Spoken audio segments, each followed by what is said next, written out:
Radio Network at ParanormalKing.com.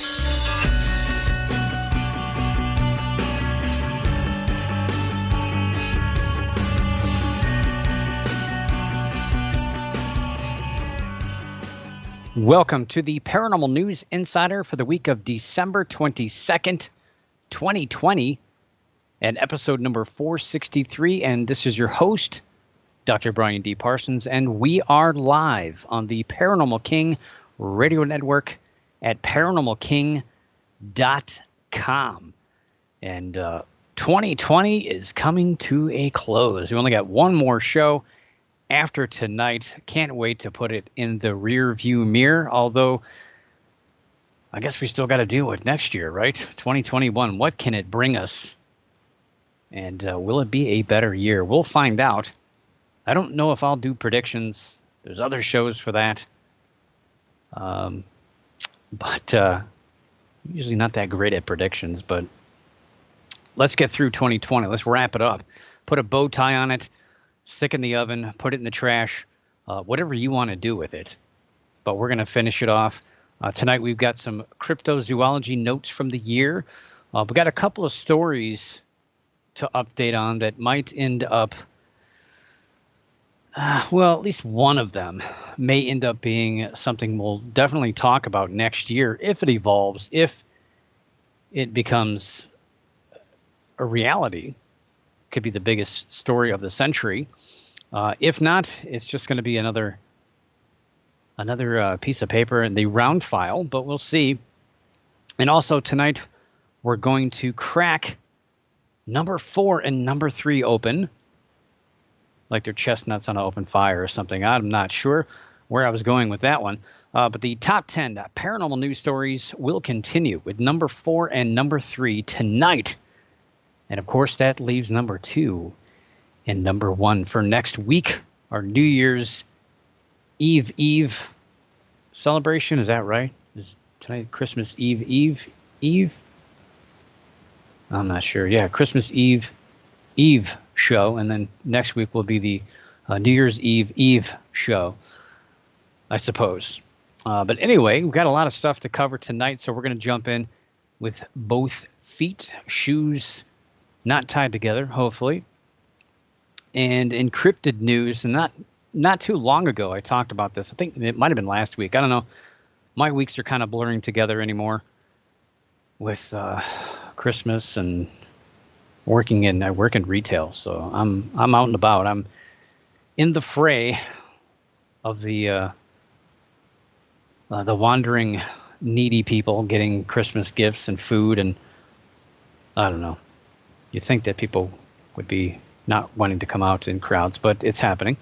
But I do think it was last week. We were talking about Loren Coleman and how every year he talks about some of the top things that happened in cryptozoology. Generally talks about the top books, also talks about sometimes the top stories. I've not seen that story break, but I do have a few tidbits from Loren Coleman. Through his cryptozoonews.com website. You can also read through The Anomalist. He's tied into that as well. So those will be on. I don't know if they were in there today or will be there tomorrow. We have the Golden Yeti Awards that were awarded. This year, the Cryptozoologist of the Year Award. I'm always waiting for mine, but I don't think that's ever going to happen. The Cryptozoologist of the Year Award recipient goes to Dr. Marie-Jeanne Kaufman. Kaufman was born in France but spent most of her life in the Soviet Union.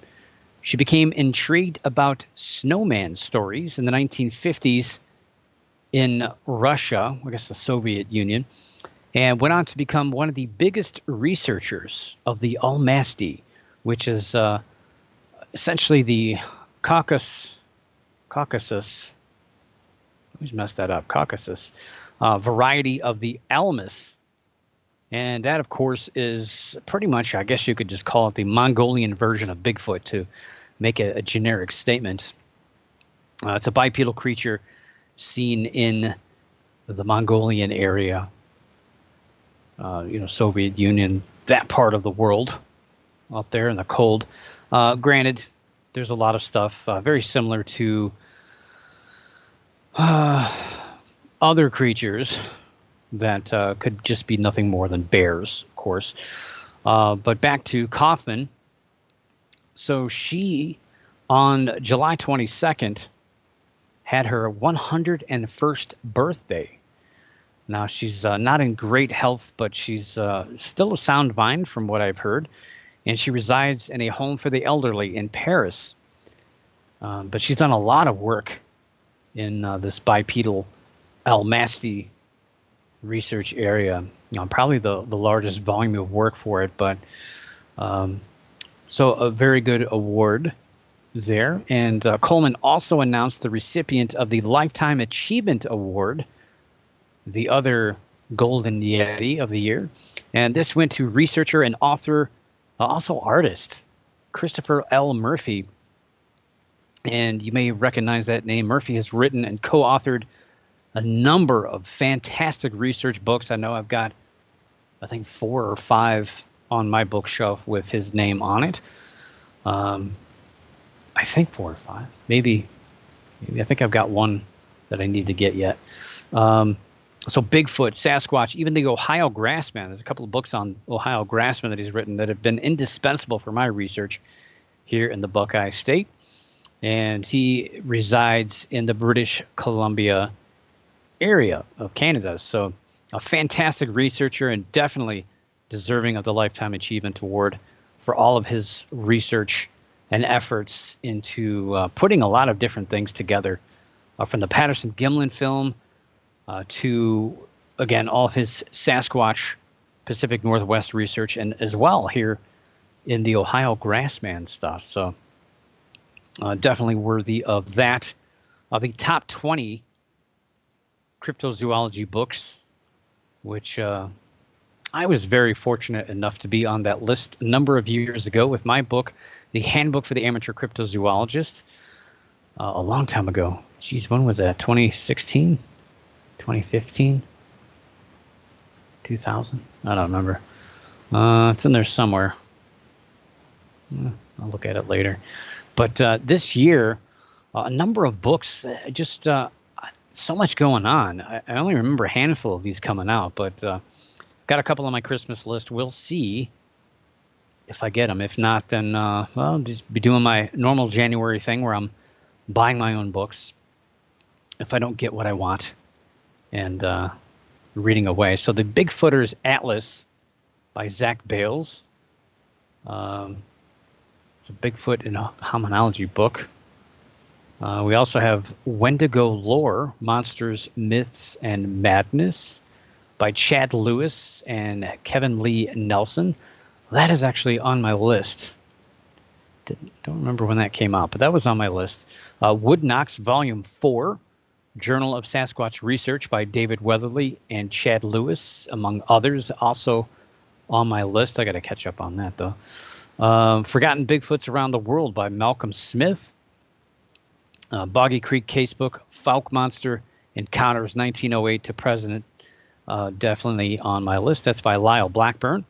Also by Lyle Blackburn, Sinister Swamps, Monsters and Mysteries from the Mire. He's going to be getting a pretty hefty check from me coming his way. Sun, Sand, and Sea Serpents by David Gausward. Not too many. It's usually not a whole lot of sea serpent books come out every year. But there's a couple. The Truth About Bunny Yips. And that's by Malcolm Smith. Also by Malcolm Smith, Australian Sea Serpents. And I know, most of my listeners are here in the United States. Some are there in Europe. I do have a few in Australia. And I'm fascinated by some of the stories I've heard about Australian creatures, but I haven't really heard a whole lot about Australian sea serpents. So that interests me because I don't know anything about it, really. We also have Forgotten Sea Serpents by Malcolm Smith. Merpeople, A Human History. Kind of interested in that. I heard when that came out. I haven't read about that. To read a little bit more about that. That's by Von Scribner. Another one that's on my list, you can't go wrong with this guy. Mystery Cats of the World Revisited by Dr. Carl P.N. Schuker. Anything written by Carl Schuker, buy it. He's an excellent researcher. Probably one of the best out there right now and for a long time. Always has great stuff. And this has got stuff about black mountain lions in it. So this has been on my list all year long. The best regional cryptozoology books of 2020. We have Monsters of the Last Frontier, Cryptids and Legends of Alaska by David Weatherly. We also have Monsters of the Crossroads, Cryptids and Legends of Indiana. It's also on my list, also by David Weatherly. Mothman Territory, History and High Strangeness by George Dudling. And Owls of the Eastern Ice, A Quest to Find and Save the World's Largest Owl, Jonathan C. Slott. And The Unidentified Mythical Monsters, Alien Encounters, and Our Obsession with the Unexplained by Colin Dickey.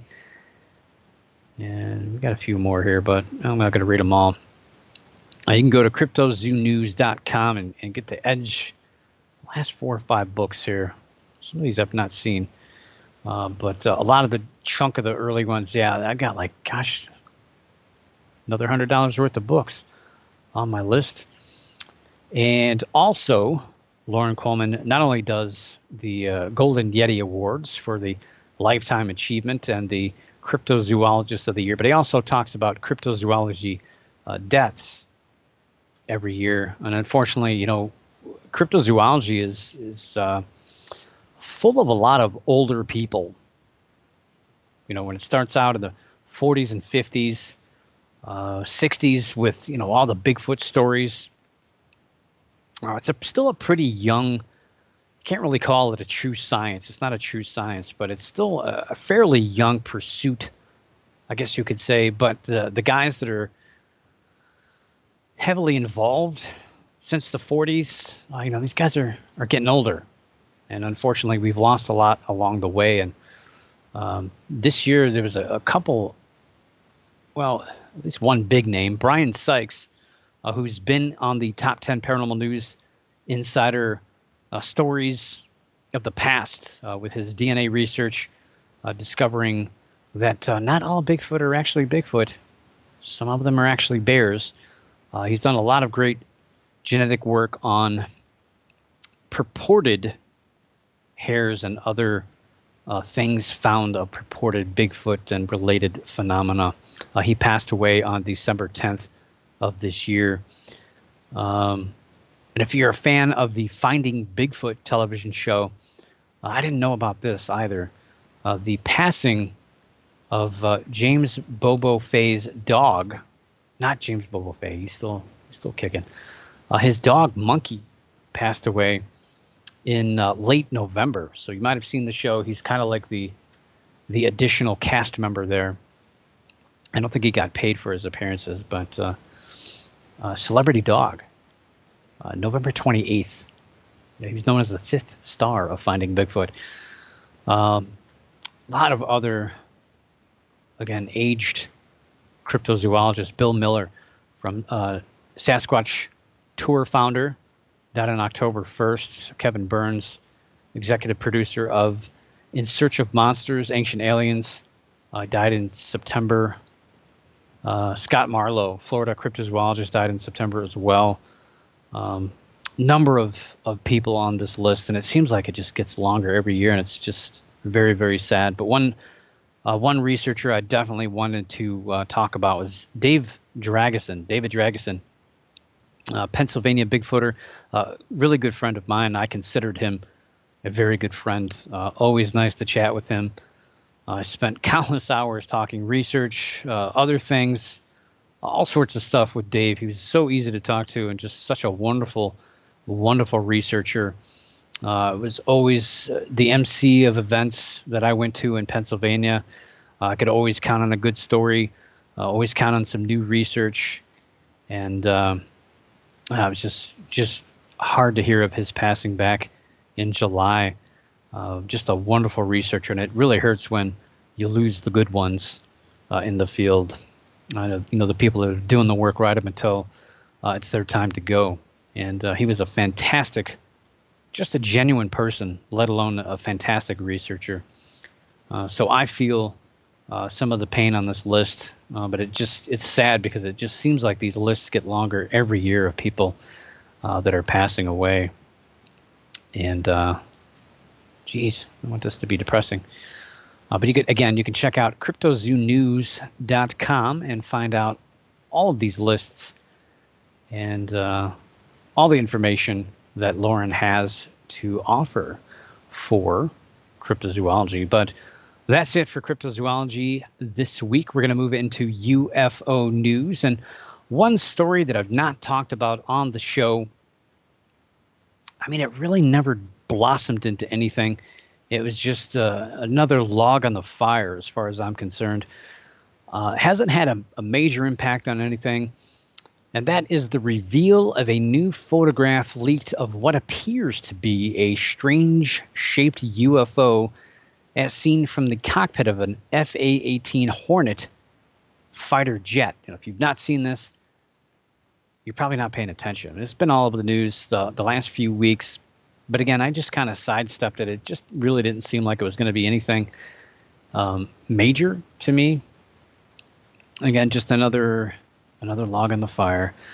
So here is the picture. I'll throw it in the chat room. So if you're listening live in chat, you get this extra additive of dimension of the show.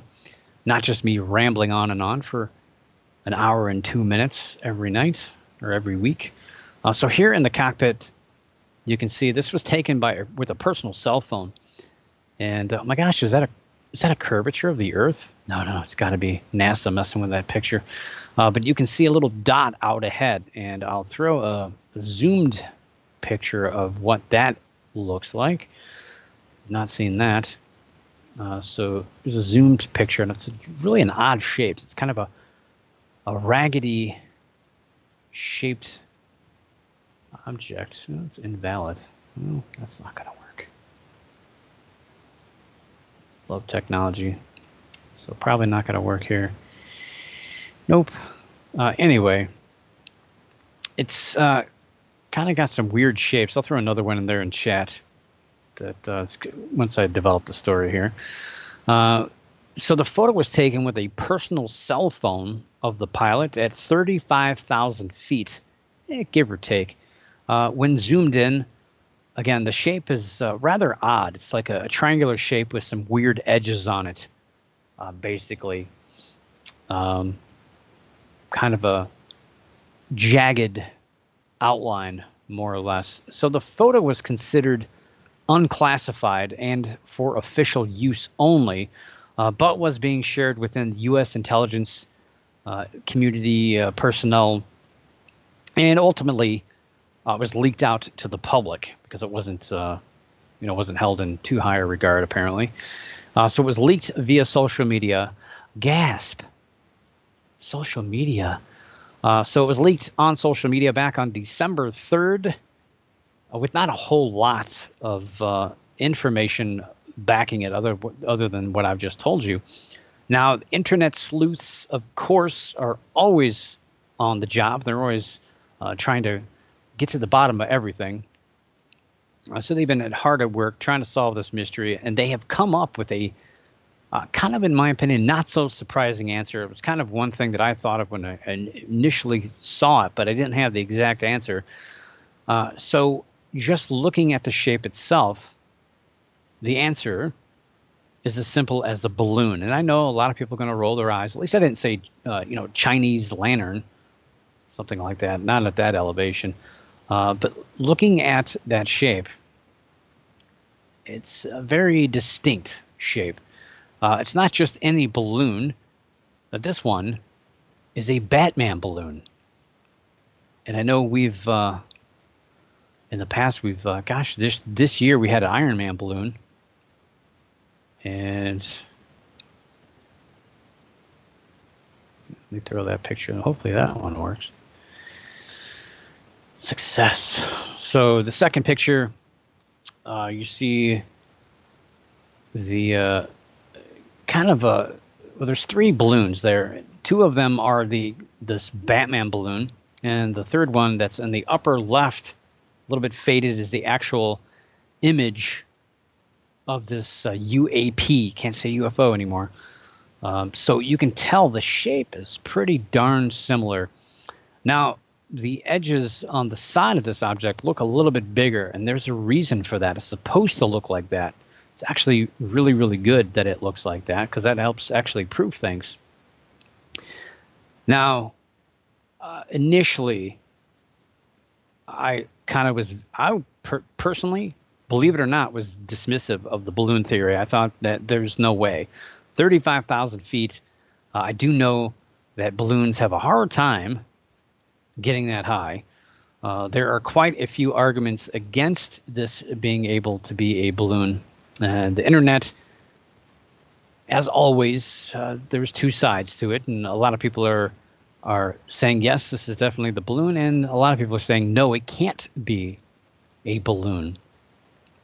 And again, I was completely on the side of it not being a balloon. There's a lot of arguments that I said doesn't make any sense, but then I did some research, and that's what you got to do. Put your feelings aside and do some research, and look at both sides of the story, and whatever really makes sense at that point, that's kind of the angle you have to go, whether you believe it or not. So again, looking at that Batman balloon of the UAP, they're pretty much the same shape. The shading is also very close, where there should be, I guess, the Batman and his wings and his fists coming at you. So let me, well, I should have done that first. I have a different picture that shows those three balloons a little bit close up with all the other stuff out of the way. So throw that in the chat room. Hopefully that one works.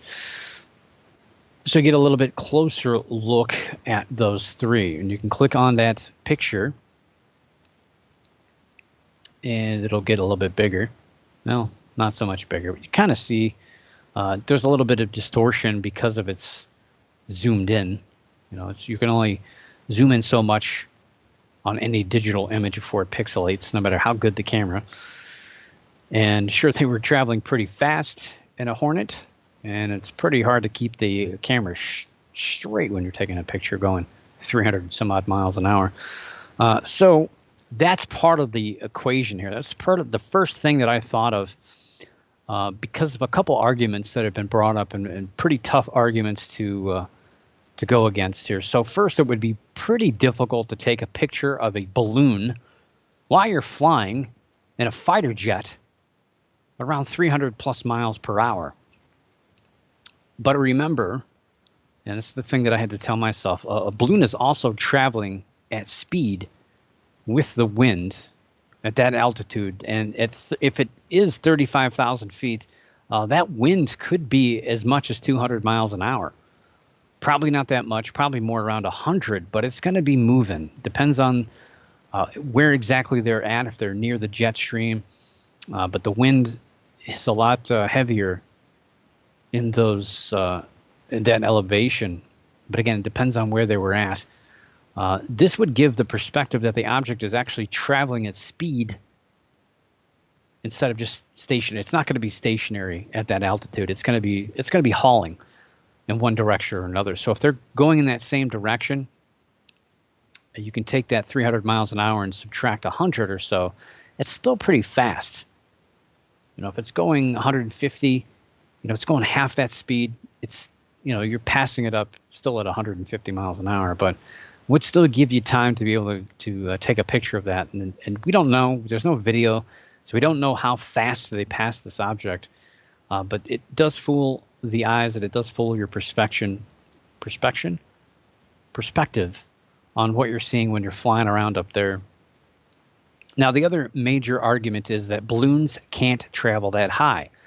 Well, it's partially true, but it's partially not true. Unfortunately, the latex style balloons, a good latex balloon can go that high. Unfortunately, This is a foil balloon, not a latex balloon. So a good latex balloon, they can actually travel as high as 20 miles before shattering. And yes, they shatter. They don't pop. The atmosphere becomes less dense and the balloon will expand because it's helium. And so it's going to expand until it explodes. But with the cold temperatures, when you hit about 5 to 6 miles in altitude, it gets super, super cold. And that balloon it'll still expand without breaking, but once it pops, more or less, it actually shatters into very small pieces of plastic because it's extremely cold. So that plastic, you could try this, go up to Alaska, go somewhere super, super cold, and pop a balloon, see what happens. So it basically would shatter like a mirror, more or less. So that's it's actually good for the environment because then when the stuff rains down, it's not large pieces. It's not going to pelt you in the head. It's not going to be eaten by anything because it's going to be really, really super, super small. In a 1992 study, I actually read some science. This is what you have to do. You have to read things that go against what you kind of want it to be. And you also have to, you have to read both sides. So a 1992 study found it was that foil balloons can only travel to around 3,300 feet before they burst, or it would lose its lift and basically come down to Earth. In the 1992 study, the highest any of the foil balloons traveled was just above 15,000 feet, so about halfway to where this balloon was seen. But there are a lot of variables at play here, and reading the study, it was very limited. It was just a basic, we get balloons at this, and they were all pressured the same. So they were all filled up with the same amount of helium, the latex balloons and the foil balloons, just to see which one would travel higher. So it wasn't really, let's see how high we can get a foil balloon to fly. It was just the average based on the amount of helium put in the balloon, which is important. And they were lifted over land in, I think it was the late spring, early summer. Wasn't given any temperature variation, so we don't know a lot about the weather at the time when this experiment was done. But if done with foil balloons that were underinflated and they could catch the right amount of temperature, air pressure, and wind, it is possible that they could go 20,000 feet and perhaps 30,000 feet if caught in wind prior to expanding and exploding. So the good thing, looking at this picture, it looks like that balloon is pretty puffy, and a foil balloon doesn't have the elasticity that a latex balloon has, obviously. If you played around with one or the other or both, maybe. If you're a clown, you like making shapes, I don't know. Do what you do. But underinflated, it could probably expand enough before it were to tear or do whatever. But 30,000 feet is still stretching it. I'm still not 100% convinced unless they have the elevation wrong. But looking at that picture, they look awful high up to me. But it is all about perspective. Now, those clouds may not be as high as what we think they are. Depends on the weather. Depends on a lot of circumstances and different variables again.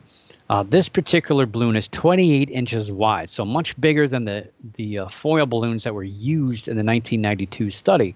So that could have another effect on this and could push enough helium out of the valve to travel to that right elevation. And since the sighting took place over the ocean, the atmospheric conditions could have been just right. So it's not out of the question. If you add all these variables up, a larger balloon, possibly less helium than the amount of pressure that was in the ones that were used in this test. It's possible. And plus, since 1992, I think foil balloons have gotten a little bit better. I think their elasticity is a little bit better. So you can't really just say, well, in 1992, they said they only go 3,300 feet. So no, things change. And, all I see is this 1992 study. That's pretty old. Let's get a new updated study.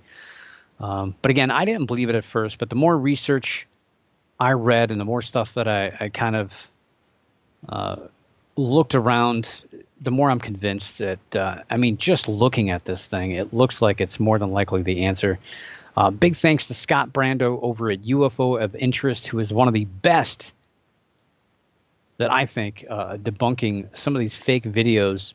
It actually solves a lot of these mysterious photos, videos, and stories on anomalous phenomena.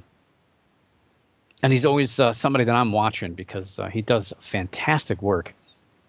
And I'll see something and I'll get a kind of a thought, and I start doing research, and lo and behold, I see him post something, and it's crazy.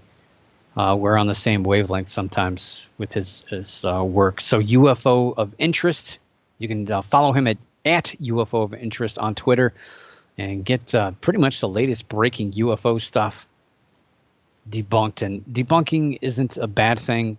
Again, there's a lot of fake stuff that's pumped out, and unfortunately he has to spend time working on getting rid of these fake videos. There's a lot of people that make a lot of money from these fake videos, and unfortunately, again, we have to focus on all this fake stuff pumped out there. So maybe, hopefully, we can get those real stories, those real pictures, and those real videos that ultimately, eventually, could pop into the newsreel or social media and explain the real stuff. And speaking about the real stuff, let's move on to talk about signals from extraterrestrial intelligences. This is a pretty big topic. We had the WOW signal back in 1977, and many other signals that turned out to be near-Earth objects, unfortunately, explainable things such as satellites. And we even had one about 5 years ago. I believe that was in 2015. It actually turned out that a mysterious signal from outer space was actually caused by a microwave oven. So somebody was having lunch, and meanwhile we thought it was aliens communicating. So the same observatory that made, or I guess they made that mistake, but also uncovered that mistake through science. Australia's Parkes Observatory picked up some unusual radio waves last year during 30 hours of observations in April and May. The story kind of leaked out. It's looks like it's a big deal, but I'm sure they wish it wouldn't have leaked because they're still kind of doing work on it. It could come out that there's some mundane explanation behind this, that the signal isn't as big of a deal as what some people are making it.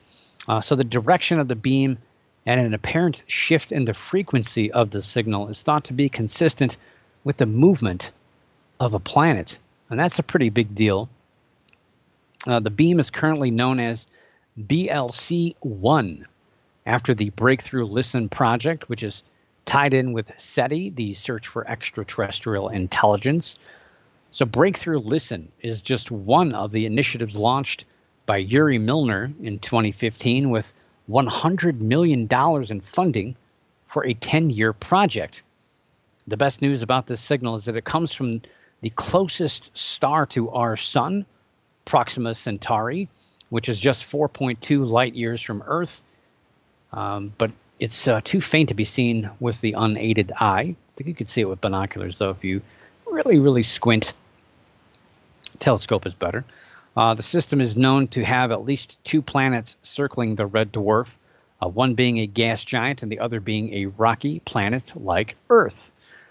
Despite the planet known as Proxima B being in the habitable zone where the temperature and distance from the star would allow water to be liquid on the planet, a red dwarf is pretty volatile, and it's doubtful. Most scientists don't think that life exists on that rocky planet due to a number of factors with that type of star. And in case you're wondering, traveling to Proxima Centauri would take about, with current technology that we have available, or let's just say the fastest craft that we have ever launched, would take you about 73,775 years. That's a long time. I don't have that kind of time. But currently, Proxima Centauri is moving toward our solar system and in 26,700 years will only be 3.11 light years away. But then, unfortunately, it's going to start speeding away at 22 kilometers per second.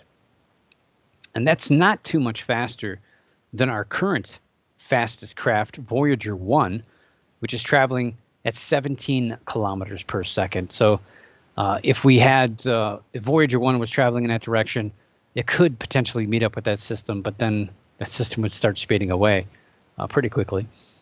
So despite this being the most promising signal candidate since the WOW signal, there still exists the possibility of a natural explanation. So don't pack your bags just yet. There's still more work to do. And again, a high possibility they'll find that it's a mundane explanation. Hopefully it's not a near-Earth object. We get quite a few of those stories that unfortunately leak out, or somebody makes a big, bold claim that ends up being some like XM satellite radio something or other. But we'll keep our fingers crossed, and hopefully that story will continue to evolve and potentially turn into a huge story.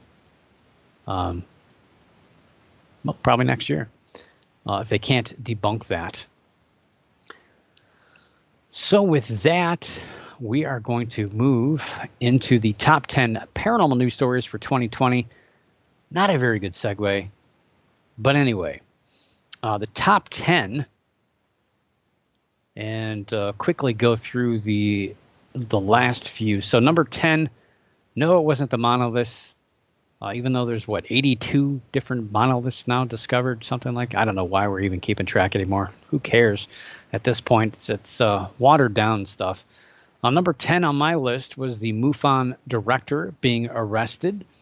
And again, this is my list, so if you love it, it's me. If you hate it, I stole it from somebody else. No, that's not true. I came up with this list, and some of these, like the number 9 story, were kind of bundled together. So lake monsters other than Loch Ness, we had one from Argentina. We had Lake Champlain. We had China, South Korea. So a lot of different monsters. Ogopogo. So a lot of different sightings from all over the world to kind of combine into one story. Otherwise, it would have sank below number 10, I think. Number 8 was the Mad Mike Hughes death. Yes, the guy that had the steam-powered rocket that many thought was trying to prove that the Earth was flat, which really wasn't the case. He was just using that as a gimmick, and it worked because he got front-page news. Number 7 was SpaceX and the UFO sightings that the launches created, as well as some of the controversy behind those craft and the constellations that they're going to create. And let's see, where we at? Number 6 was the Arecibo telescope, damaged twice and ultimately collapsed on its own. Number 5 was the mysterious Western U.S. drones. We kind of forgot all about that, but it was a major story. And it was in January, and January is kind of when the world pretty much turned upside down. We had a little bit of talk about COVID-19. Back then it was just coronavirus. And then Australia was on fire, and Kobe Bryant's helicopter crashed. Everything after that, everything just erupted. We had the coronavirus outbreak out west, and then it just went everywhere, and we are where we're at now, and it hasn't stopped here in the United States. So we had a lot of stuff happening since then. So we kind of forgot about that story, but there for a while, mysterious Western U.S. drones was the number 1 story for quite a while. But now we look at number 4 on the list for 2020, which again, a very topsy-turvy world that we've had since then. And some of these stories really kind of kept us distracted from our unfortunate realities that have surrounded us since then. So number 4 on the list has been probably one of the more consistent types of stories that have been on this list year in and year out. We'll probably dive into that a little deeper next week. I'm either going to do talk about some of the top 10s from the years past, or I may do, I had a little bit of pressure about this lately, may do a top 10 of the last decade, maybe even excluding this year, but just looking at the last 10 top 10s and trying to figure out, that's going to be tough because not all years are built the same, but kind of looking at some of the top stories of the last 10 years. And this particular topic has been in the top 10 quite frequently, which may have a little bit of weight behind it. And I know it's not always everyone's favorite story, and I do sometimes make fun of this because I'm just amazed. And no matter how many times this story gets debunked or a story comes out of riddled beginnings of this and how it's riddled in hoaxes and all sorts of stuff, and DNA examinations of this, that it's not real, people still fall in love with this. And this is a big moneymaker, a big, huge story in the United Kingdom. And yes, I'm talking about our good old friend, the Loch Ness Monster, coming in at number 4 in 2020. So the monster radar and sightings for 2020 brings the Loch Ness Monster in the top 5. I didn't expect this to happen, but we had these radar sightings towards the end of the year, and also really interesting hoax during the middle of the year that really, really floated the story to the top. And it didn't take long for the first official Loch Ness Monster sighting of 2020. It came on January 18th. Through the live webcam, which has been getting a lot of these quote-unquote official sightings near Urquhart Bay. Ian O'Fadigan, who is a longtime Loch Ness Monster fan, he's had numerous sightings. He registered that first one. He had last year, he had 4 sightings all from the webcam. And last year was a record-setting 18 sightings for 2019, which is the highest amount, not only in the 21st century, but also since 1983, since this list was being kept active. Now, that particular sighting wasn't really all eventful. You can see something moving in the video in the water, but there's so much you can't see. Hardly any detail to make out what could be there. But of course, Ian stated about that particular sighting, there were no boats or birds to see at the time of the sighting. But of course, that does not mean that the Loch Ness Monster was responsible for those sightings. And of course, February, again, another story you probably forget all about. We had Storm Ciara, which was battling the United Kingdom and Ireland over the weekend of February 8th and 9th. The storm ultimately killed 13 people as it brought high winds and heavy rains to the United Kingdom, Ireland, and Western Europe.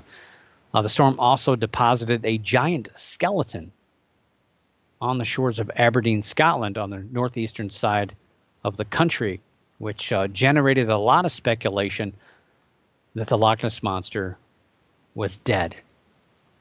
A photograph of the large skeleton with a person standing next to it was posted to Fubar News of Northern Scotland. The photo generated a lot of speculation. The media, of course, jumped all over it. The Liverpool Echo newspaper ran a poll asking its readers what they thought the skeleton was from, and the largest percentage, 43%, felt it was a whale, while 42% thought it was a publicity stunt, and only 8% thought it was Nessie. And I don't know why, but 7% thought it was a dinosaur, which really wouldn't be possible. Ian O'Fadigan had another sighting. He had the second sighting of the year, second official sighting. Again, it was off the webcam, couldn't really see anything. And it was on, April 13th. So we went a long time without seeing the Loch Ness Monster. So yeah, there was a little bit of panic. And he says it was 3 to 4 feet out of the water at its highest, but mainly low to the water for most of it, putting up a wash of white water as it moved to see it at that range. It would have been at least 10 feet long. As you can see from the video, there are no boats present before the object appeared out through the surface water. Loch Ness at the moment is like a ghost lake. There's no activity of any sort out there these days due to present circumstances. But yeah, he's again, it was really grainy video. I mean, saying it was shot by a potato would be a compliment from what you're saying. It's more like a pea. That's really hard to see anything on that Loch Ness Monster camera. And I've watched it before, and you just really can't see much. So it's kind of pareidolia. You see something move, that's a Loch Ness Monster. See the wind hit the lake, pareidolia, a Loch Ness Monster. Yeah, you can't really see much from that. April 22nd brought the third Loch Ness Monster sighting, and it's thought to be the largest ever recorded, with what is described as a 30-foot long shape that purportedly came 4 to 5 feet out of the water. No picture. No picture. And again, it was Ionophagian. Ionophagian. So, yeah, webcam stuff really dominated. Then we had, pretty much in the middle of the year, in June, late June, so June 23rd on my show here, we had Steve Chalice, who was on holiday with his brother in Scotland for 2 weeks in September of 2019. He said he'd taken hundreds of photographs during his trip, but it was only during lockdown that he went through his photos. During a trip to Urquhart Castle on the 15th or 16th of September, he saw an object in the water he assumed was a fish and began taking photographs. So he commented that he started taking a couple of shots. This big fish came to the surface and then went back down again. It only appeared in one shot. And to be honest, that was something of a fluke. Which is weird because the camera he's using, I forget how many, I think it's like 10 photos a second or it's way more than that it could take. So, started to unfold. So the only picture the creature appears in, now there's a second picture, it just shows a water moving. So this creature is partially out of the water and moving. And he said he was photographing the opposite shore when he saw a ripple and began taking photos. He estimated the creature was 30 feet away and about 8 feet long. Then in steps Roland Watson, an author who runs the Loch Ness Monster Mystery blog. He says, quote, "If this is a genuine picture of a creature in Loch Ness, it would easily rank in the top 3 of all time. At this point, I am in an ongoing conversation with Steve as to the objections and concerns I have about this being a Photoshop picture. So we will see where that takes us," unquote. And according to the Daily Record, a digital photography expert also stated the photograph appears to be photoshopped. And however, Steve stated the photograph is genuine, but he's not claiming it's a Loch Ness Monster. And he's said he posted the photograph, so hopefully somebody else could identify what it was. So he says, quote, "Personally, I know there's been some interest and some people are saying it's the monster, but I don't believe that. I have to say I don't believe in the Loch Ness Monster. Frankly, if anything is in there, there's a logical explanation for most of the sightings. My guess would be that what I captured was a catfish or something like that. As seals get in from the sea, then I expect that's what it is. And that would explain these sightings, why there's so few and far in between," unquote. It sounds pretty genuine, right? Well, the photograph was posted on the Facebook group Anomalous Universe, and Roland Watson has followed the conversation since the photo had been posted. Now, the person responded to criticism about the image being CGI by saying, quote, "No, it's just a fish, but not sure what sort. Love the idea of CGI, but I'm not that good at it. LOL." But Watson did some surface level digging and found that the man's LinkedIn page shows that he's a 3D graphical artist. So he kind of got caught. But he backpedaled on that, saying he didn't say he didn't do CGI. He just says he's not that good at it. Well, you might want to tell your employer. So everybody knew this was coming. The story was kind of unfolding, and it didn't take too long for the story to completely unravel. And it turned out that the creature was, in fact, a catfish, but it wasn't swimming in the waters of Loch Ness. It was a Wells catfish and was captured in the River Po in Italy back in 2018. The fish was estimated to be 105.5 inches in length and around 286 pounds. So it turns out the catfish have pigmentation patterns on their backs that are unique, similarly to human fingerprints. Jariah Houghton spotted the image and compared the pigmentation on both the Italian catfish and the purported Loch Ness Monster image and discovered, yes, they were exactly the same. Busted. We never really heard much from Steve about getting busted, but this is a pretty big story that lasted a couple of weeks. Got a lot of major news attention. These sightings really didn't get a whole lot. So the fifth sighting came and went. Nobody really said much about it. Sixth sighting in June. We had a couple of skeptics that saw the Loch Ness Monster and are now believers. Of course, that's how it works. Then, of course, we had in October, we had the sightings of the radar. We had the stories of the radar sightings, or I should say sonar.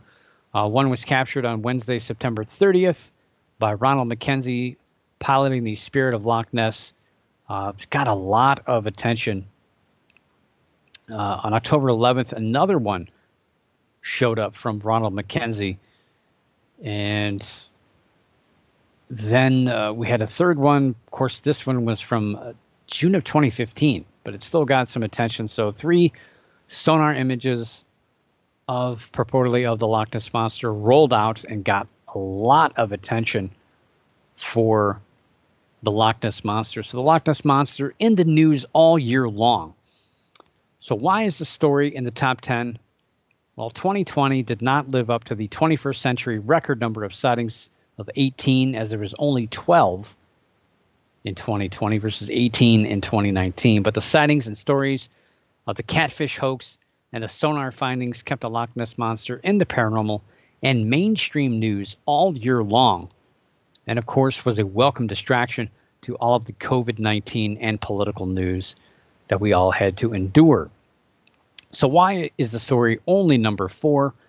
Well, collectively, these stories cast a lot of weight for a creature that has proven time and time again that it does not exist. And last year's number 4 story was the Neil Gemmel's Loch Ness Monster study that found no DNA that could explain a large creature in Loch Ness. So if it weren't for the hoax and sonar findings, the Loch Ness Monster may have gone unnoticed from the rest of the world outside of the United Kingdom. But yeah, number 4, I think that's 3 years in a row, the Loch Ness Monster, or a story about the Loch Ness Monster. It's been number 4. So what about number 3? What could number 3 be this year? Well, number 3, not going to beat around the bush, U.S. government research on UFOs. And it's a story that, again, most of this took place earlier this year. We go way back to Valentine's Day, where Popular Mechanics published some new documents that showed that the U.S. government was doing some investigating and research into UFOs and related phenomena. Other information released from unknown sources to Popular Mechanics also refutes information that was released late last year that Luis Elizondo, now with the To the Stars Academy, was the leader of the Advanced Aerospace Threat Identification Program, also known as ATIP. ATIP was revealed to the world in 2017 as the New York Times uncovered information surrounding the $22 million program and was thought to be a secret UFO research program. Since then, the government has admitted the program did research UAPs, unidentified aerial phenomena, but again, late last year claims that ATIP did not investigate these type of crafts. So there was a little bit of wishy-washy with this earlier in the year. And then we came to find out in March that the U.S. Army was working with Tom DeLonge's organization because of the exotic materials in the group's possession. And let's see, we forward to May. April 27th, the U.S. Department of Defense officially released the 3 videos showing unidentified aerial phenomena. And, you know, we'd seen these beforehand for a few years, but now they officially released it. They officially said, yes, these are our videos. And they actually had some websites on the defense.gov site that you can actually see these videos and information behind it, which is just, it was mind-numbing at the time to see this actual UFO research, modern day UFO research and videos on a government website. I never thought I'd see the day, to be honest. So it was a huge story, in my opinion, even though we'd already seen these videos. It was old news. And, but officially out, officially acknowledged, which was huge. And of course, President Trump jumped in on this in May, pretty much shooting these things down, laughing, and said he's not a fan of UFOs, and admitted he's not a believer. Then, of course, former Senate Majority Leader Harry Reid appeared on the Cyber podcast from Motherboard, which explores UFOs and the paranormal. And he says he's done more than any other lawmaker to support the search for UFOs.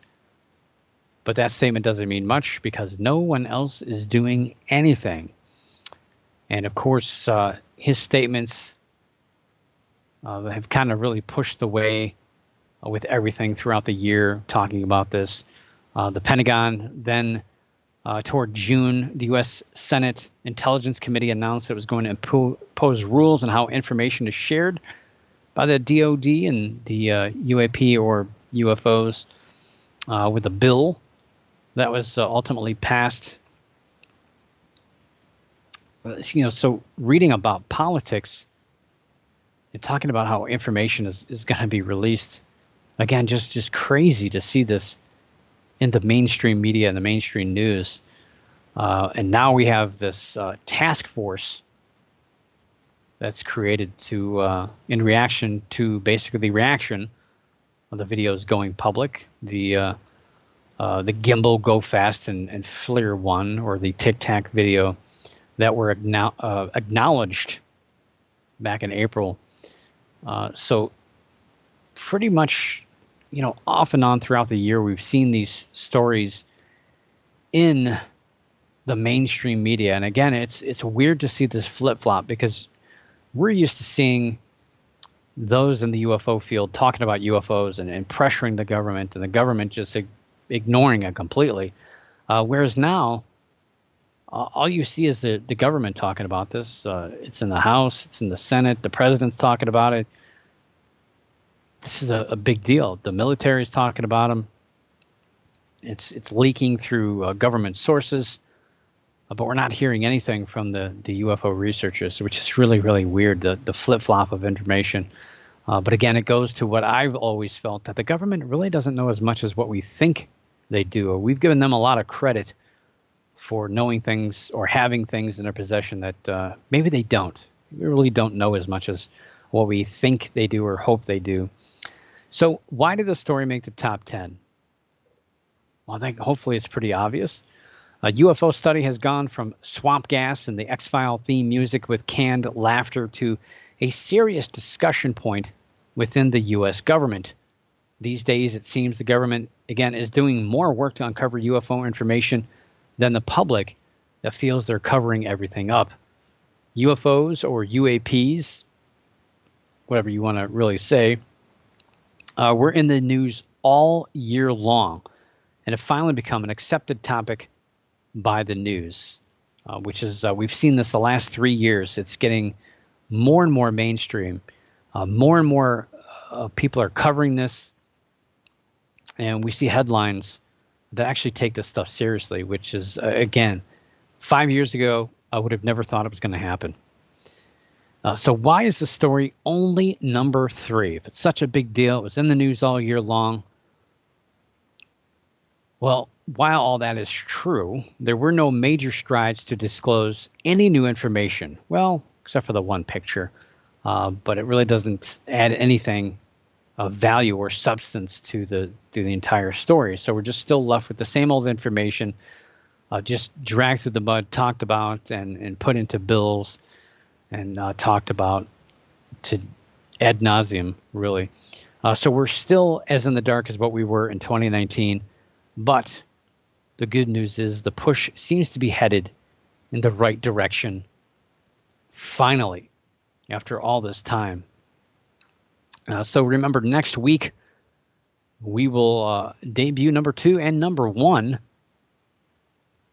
and that'll be it. So we'll have a recap of the top 10, and I don't know, we'll see if any big news happens or we have any stories that we can wrap up for the year, but the focus is generally going to be on the top 10. We'll talk maybe about last year's top 10, but probably more than likely we'll talk about the top 10s of the last decade. Maybe I'll rank.